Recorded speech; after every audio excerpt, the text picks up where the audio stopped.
നമസ്കാരം. ആത്മീയ വിജയത്തെക്കുറിച്ചുള്ള ഒരു പ്രത്യേക വിഷയമാണ് നമ്മൾ ഇന്ന് വിശകലനം ചെയ്യാൻ പോകുന്നത്. അതായത്, സാത്താനെ എങ്ങനെ പൂർണ്ണമായും പരാജയപ്പെടുത്താം. അപ്പോ നമുക്ക് തുടങ്ങാമല്ലേ? പാസ്റ്റർ എൽവിസിന്റെ പ്രഭാഷണത്തിലെ ഒരു പ്രധാനപ്പെട്ട വാക്യമാണിത്. ഇത് വെറുതൊരു വാചകമല്ല കേട്ടോ. ആത്മീയ വിജയത്തെക്കുറിച്ച് ദൈവം തരുന്ന ഒരു ഉറപ്പാണ്, ഒരു ശക്തമായ വാഗ്ദാനം. അപ്പോൾ സ്വാഭാവികമായും ഒരു ചോദ്യം വരും, അല്ലേ? ഈ വിജയം നേടാൻ നമ്മൾ എന്താ ചെയ്യേണ്ടത്? വെറുതെ ഇരുന്നാൽ മതിയോ? പോരാ, അതിന് ചില വഴികളുണ്ട്. അതാണ് നമ്മൾ ഓരോന്നായി നോക്കാൻ പോകുന്നത്. ഓക്കെ, അപ്പോൾ ഇതാണ് നമ്മുടെ റോഡ് മാപ്പ്. ഈ 5 കാര്യങ്ങളിലൂടെയാണ് നമ്മൾ പോകുന്നത്. ആദ്യം ആ വാഗ്ദാനം എന്താണെന്ന് മനസ്സിലാക്കും. പിന്നെ ഒരു പടയാളിയുടെ മനസ്സ് എങ്ങനെയായിരിക്കണം, അങ്ങനെ പോയി അവസാനം ശത്രുവിനെ എങ്ങനെ പേടിപ്പിക്കാം എന്നുവരെ നമ്മൾ നോക്കും. സ്റ്റെപ്പ് ബൈ സ്റ്റെപ്പായിട്ട് എല്ലാം ക്ലിയറാക്കാം. ശരി, അപ്പം നമുക്ക് ആദ്യത്തെ പോയിന്റിലേക്ക് കടക്കാം. വിജയത്തിന്റെ ഒരു വാഗ്ദാനം. റോമർ 16:20 നമ്മൾ വെറുമൊരു വാക്യമായിട്ട് കാണരുത്. ഈ പഠനം പറയുന്നത് ഇത് നമുക്ക് നേടിയെടുക്കാൻ പറ്റുന്ന, കൈപ്പിടിയിൽ ഒതുക്കാൻ പറ്റുന്ന ഒരു റിസൾട്ടാണെന്നാണ്. ഒരു കാര്യം നമ്മൾ ആദ്യം തന്നെ ഉറപ്പിക്കണം. ഇവിടെ സംസാരിക്കുന്നത് ചെറിയ ചെറിയ പ്രശ്നങ്ങളെക്കുറിച്ചോ അല്ലെങ്കിൽ ചെറിയ ദുരാത്മാക്കളെക്കുറിച്ചോ ഒന്നുമല്ല.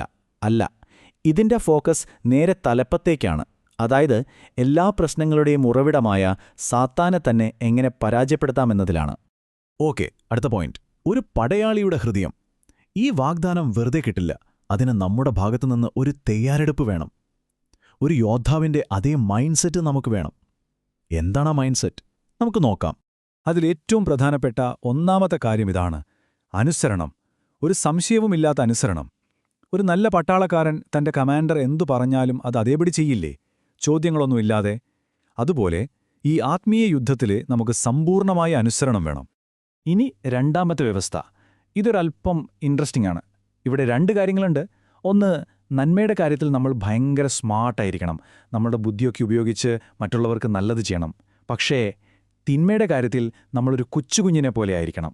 അതായത്, എങ്ങനെ ചതിക്കാം, എങ്ങനെ വഞ്ചിക്കാം എന്നതിനെക്കുറിച്ചൊന്നും ഒരു ഐഡിയയും ഇല്ലാത്ത പോലെ, ഒരു നിഷ്കളങ്കത. അപ്പം നമ്മൾ മൂന്നാമത്തെ ഭാഗത്തേക്ക് വരികയാണ്.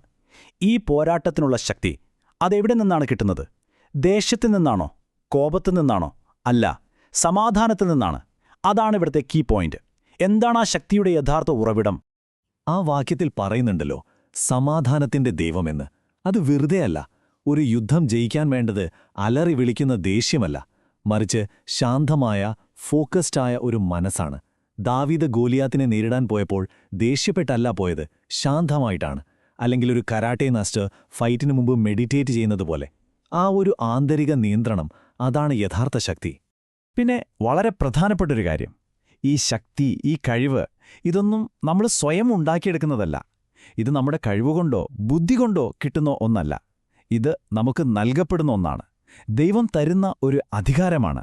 ഈ അധികാരം നമുക്ക് തന്നിട്ടുണ്ടെന്ന് ബൈബിളിൽ വ്യക്തമായി പറയുന്നുണ്ട്. ലൂക്കോസ് 10:19 പറയുന്നത് പോലെ പാമ്പുകളെയും തേളുകളെയും, അതായത് ശത്രുവിന്റെ എല്ലാ ശക്തികളെയും ചവിട്ടിമെതിക്കാൻ നമുക്ക് അധികാരം തന്നിരിക്കുന്നു. അപ്പോൾ ഈ ശക്തിയുടെ സോഴ്സ് നമ്മളല്ല. ശരി, അപ്പോൾ അടുത്ത സ്റ്റെപ്പിലേക്ക് പോകാം. ആ വാക്യത്തിൽ പറയുന്നുണ്ടല്ലോ, ചതയ്ക്കും എന്ന്. എന്താണ് ഈ ചതയ്ക്കുക എന്നതുകൊണ്ട് ശരിക്കും ഉദ്ദേശിക്കുന്നത്? ഇത് വെറുതെ ഒരു വാക്ക് മാത്രമല്ല, അതിനൊരു ആഴത്തിലുള്ള അർത്ഥമുണ്ട്. ഇവിടെ ഒരു വലിയ വ്യത്യാസമുണ്ട്. അത് നമ്മൾ മനസ്സിലാക്കണം. ചിലപ്പോൾ നമ്മൾ പ്രാർത്ഥിക്കുമ്പോഴോ പാടുമ്പോഴോ ഒക്കെ ശത്രു താൽക്കാലികമായി ഓടിപ്പോയേക്കാം. അതൊരു താൽക്കാലിക ശാസനയാണ്. പക്ഷെ ചതയ്ക്കുക എന്ന് പറഞ്ഞാൽ അതല്ല. അത് ശത്രുവിന്റെ ശക്തിയെ എന്നേക്കുമായി ഇല്ലാതാക്കുന്നതാണ്. ഒരു പെർമനന്റ് സൊല്യൂഷൻ. ഈ പഠനം ഫോക്കസ് ചെയ്യുന്നത് ആ പൂർണ്ണമായ വിജയത്തിലാണ്. ഈ ഒരു ഫൈനാലിറ്റി, ഈ ഒരു പൂർണ്ണത വ്യക്തമാക്കാൻ മലാഖിലെ ഈ വാക്യം നോക്കൂ. നിങ്ങൾ ദുഷ്ടന്മാരെ ചവിട്ടിമെതിക്കും, അവർ നിങ്ങളുടെ ഉള്ളംകാലുകൾക്ക് കീഴിൽ ചാരം പോലെയാകും. കണ്ടോ? വെറുതെ തോൽപ്പിക്കുകയല്ല, ചാരമാക്കി കളയുകയാണ്. അത്രയും കംപ്ലീറ്റായൊരു വിജയമാണ്. അപ്പോൾ ഈ ചതയ്ക്കുക എന്നതിനെ നമുക്ക് 3 സ്റ്റെപ്പായിട്ട് കാണാം. ഒന്നാമതായി, ശത്രുവിനെ എഴുന്നേൽക്കാൻ പോലും പറ്റാത്ത അവസ്ഥയിലാക്കുക. രണ്ടാമതായി, അവന്റെ പവർ മുഴുവൻ ഇല്ലാതാക്കുക, പൂജ്യമാക്കുക. മൂന്നാമതായി, അവന്റെ ഉള്ളിൽ നമ്മളെക്കുറിച്ച് ഒരിക്കലും മാറാത്തൊരു പേടിയുണ്ടാക്കുക. ഇനി നമ്മൾ അവസാന ഭാഗത്തേക്ക് കടക്കുകയാണ്. ശരി, ഇങ്ങനെയൊക്കെ ചെയ്ത് ഈ വിജയം നേടിയാൽ അതിന്റെ ഫൈനൽ റിസൾട്ട് എന്തായിരിക്കും? എന്താണ് സംഭവിക്കാൻ പോകുന്നത്? ലക്ഷ്യമിതാണ്: എപ്പോഴും പോരാടിക്കൊണ്ടിരിക്കുന്ന ഒരാളിൽ നിന്ന് ശത്രു പേടിക്കുന്ന ഒരാളായി മാറുക. ആ ഒരു ട്രാൻസ്ഫോർമേഷൻ. പിന്നെ നിങ്ങൾ ശത്രുവിനെ തേടിപ്പോകേണ്ടി വരില്ല. ശത്രു നിങ്ങളെ കണ്ടു ഓടിപ്പോകും. ഈ വിജയത്തിന് ചില സൈഡ് എഫക്ട്സ് ഉണ്ട്. 1. ആത്മീയ ലോകത്ത് നിങ്ങളുടെ റെപ്യൂട്ടേഷൻ മാറും. 2. ചെറിയ എതിരാളികളൊക്കെ നിങ്ങളെ ശരിക്കും പേടിക്കും. പിന്നെ ശത്രു നിങ്ങളുമായി ഒരു കോൺഫ്രണ്ടേഷന് വരില്ല, പകരം കണ്ടാൽ ഓടി രക്ഷപ്പെടും. നിങ്ങൾ ശരിക്കും ഒരു പേടി സ്വപ്നമായി മാറും അവർക്ക്. അപ്പോൾ ഇത്രയും കാര്യങ്ങൾ നമ്മൾ ചർച്ച ചെയ്തു. അവസാനിപ്പിക്കുന്നതിന് മുൻപ് ഞാൻ നിങ്ങളുടെ മുന്നിൽ ഒരു ചോദ്യം വെക്കുകയാണ്. ഈ പഠനത്തിൽ പറയുന്ന ആത്മീയ യുദ്ധം നമ്മുടെയൊക്കെ ഡെയിലി ലൈഫിൽ, നമ്മുടെ ജോലിസ്ഥലത്ത്, കുടുംബത്തിൽ ഈ യുദ്ധക്കളം എങ്ങനെയാണ് കാണപ്പെടുന്നത്? ഇതൊന്ന് ആലോചിച്ച് നോക്കൂ.